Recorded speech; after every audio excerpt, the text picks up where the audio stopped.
आज़ादी के अमृत महोत्सव को खास बनाने के लिए पूर्व सैनिक अधिकार रक्षक महासंघ ने एक विशाल तिरंगा यात्रा निकाली, जिसमें सैकड़ों पूर्व सैनिकों ने राष्ट्रीयता का संदेश दिया। ये यात्रा द्वारका से होती हुई मंगलापुरी झुग्गी बस्ती तक पहुंची। सभी पूर्व सैनिकों ने अपने हाथों में तिरंगा थामे हुए भारत माता की जय के नारे लगाए।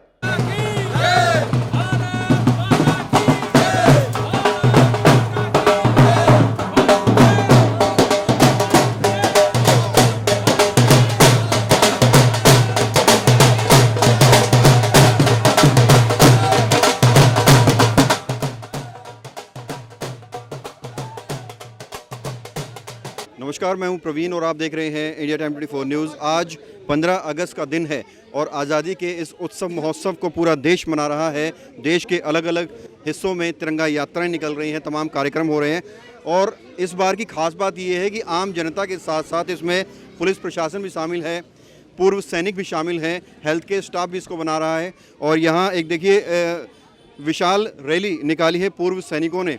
पूर्व सैनिक अधिकार रक्षक महासंघ एक संस्था है जिसमें वो लोग जुड़े हुए हैं जिन्होंने बॉर्डर पर रहकर देश की सेवा की है, वायुसेना में रहकर देश की सेवा की है और इसके साथ ही देश प्रेम की भावना के साथ ये कैसे घरों से निकले हैं और कैसे ये राष्ट्रीय पर्व मना रहे हैं, इनसे पूछेंगे।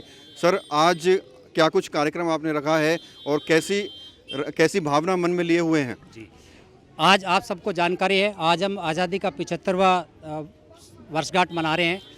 भारत सरकार ने पिछले वर्ष एक योजना और आश्वासन किया था कि हम लोग जो है इस आज़ादी के महोत्सव को एक उत्सव के रूप में मनाएंगे। अमृत उत्सव के मास की श्रृंखला में उन्होंने इसके तहत एक हर घर तिरंगा एक अभियान चलाया है। इस अभियान का मुख्य उद्देश्य था कि जो आज की युवा पीढ़ी है उनका देश के प्रति देश प्रेम को जागृत करना था। उसी के नियंत्रण में, उसी कड़ी को नियंत्रित करते हुए हम पूर्व सैनिक अधिकार संघ ने पूर्व रक्षक अधिकार महासंघ की ओर से सभी एक्सेसमैन तीनों सेनाओं के उन्होंने एक कारगिल अपार्टमेंट से यहाँ तक रैली निकाली है। यहाँ पर हम सलम एरिया में जो गरीब बच्चे हैं उनको एक परम की ओर से स्वीट डिस्ट्रीब्यूशन करेंगे। और इससे पूर्व में मैं एक चीज़ और आपको बताना चाहूँगा, 10 बजे से हमारा प्रोग्राम शुरू हुआ था। आज जो हमारी वीर नारियाज हैं उनको हमने सम्मानित किया है, क्योंकि उनके पति और जो स्वतंत्रता सेनानी है, जो शहीदों के बलिदान की वजह से आज हम स्वतंत्र देश में जी रहे हैं, वो सब उन्हीं का देन है। और हम हमेशा, हमारा संस्था जो है, इनका मेन उद्देश्य है कि जो भी सुविधाएं सरकार महिलाओं को, वीर नारियों को देती हैं, उनसे उनको वंचित न रखा जाए। हम उनके लिए संघर्ष करते हैं और सरकार की नोज में लाते हैं। इस यात्रा में कितने लोग जुड़े हैं? कम से कम 150 लोग यात्रा में जुड़े हैं। बेसिकली सभी पूर्व सैनिक हैं, नेवी से, आर्मी से, एयरफोर्स से। कंटिन्यू उसको सुबह से 10 बजे से हमने जारी रखा है और उसका करीब हम 3 बजे का हमारा समापन का उद्देश्य है। देखिए सर, जैसे हर घर तिरंगा का जो प्रोग्राम हमारी सरकार ने लाई है, उसको आगे बढ़ाते हुए हम सभी शामिल हुए द्वारका कारगिल अपार्टमेंट के अंदर, और वहाँ से हम सब ने इकट्ठा होकर के ये रैली निकाली। इस रैली का एक ही मकसद है कि सभी भारतीयों के बीच में एक राष्ट्रभक्ति भावना को फिर से उत्तेजित करना, उसको आगे बढ़ाना, यही इस संस्था का उद्देश्य है। नमस्कार। मुझे बड़ी खुशी हो रही है आपके चैनल के माध्यम से। मैं आप सबको ये बताना चाहूँगा कि मैं जिस सोसाइटी में रहता हूँ उसका नाम विजय वीर आवास योजना कारगिल सोसाइटी है, जहाँ पर शहीदों के परिवार रहते हैं। परम पूजनीय भारत रत्न अटल बिहारी वाजपेयी जी ने वो एक सोसाइटी ऐसी बनाई भारत देश में शहीदों के परिवारों के, जहाँ आज वो रहते हैं। मैं उस सोसाइटी में रहता हूँ, जनरल सेक्रेटरी हूँ। ये परम जो पूर्व सैनिक अधिकार रक्षक महासंघ जो है, इन्होंने कहा कि भाई हम आएंगे, वीर नारियों को सम्मानित करेंगे, फिर वहाँ से एक रैली निकालेंगे, बाइक रैली, तिरंगा रैली, जो वहाँ से होते हुए पूरे एरिया में एक जागृति फैलाते हुए हम आएंगे कि देश प्रेम क्या होता है। हमारे पूर्वजों ने इस आज़ादी को पाने के लिए, स्वतंत्रता का जो हम 75वां दिवस आज मना रहे हैं, आज़ादी का अमृत महोत्सव, कितने लोगों ने बलिदान दिया। हम इसको कंटिन्यू रखें, हम इसको ध्यान में रखें और हम इसके महत्व को समझें। तो इस श्रृंखला में जोड़ते हुए ये सभी हमारे पूर्व सैनिक हैं और बड़े बड़े अच्छे पोजीशन पर ये लोग हैं।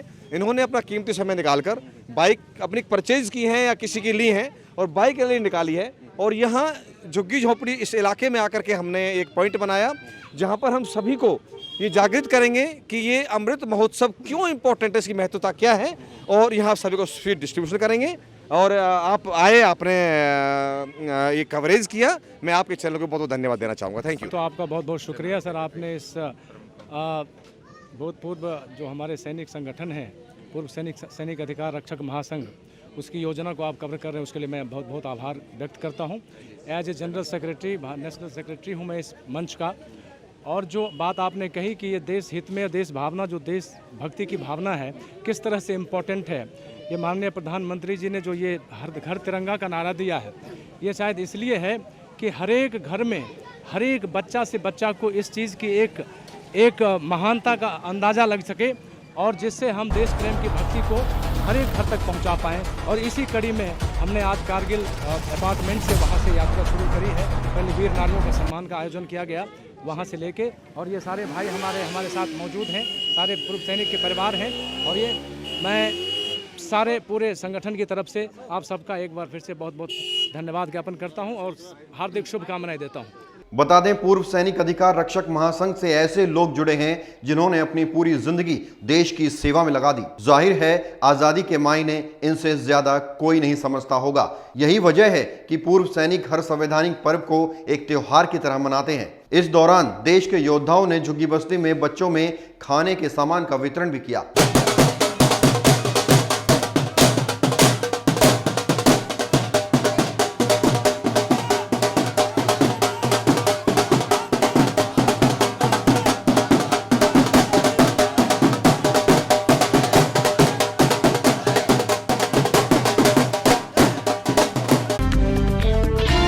खबरों से खबरदार रहने के लिए चैनल को सब्सक्राइब करें और प्रेस करें बेल आइकन।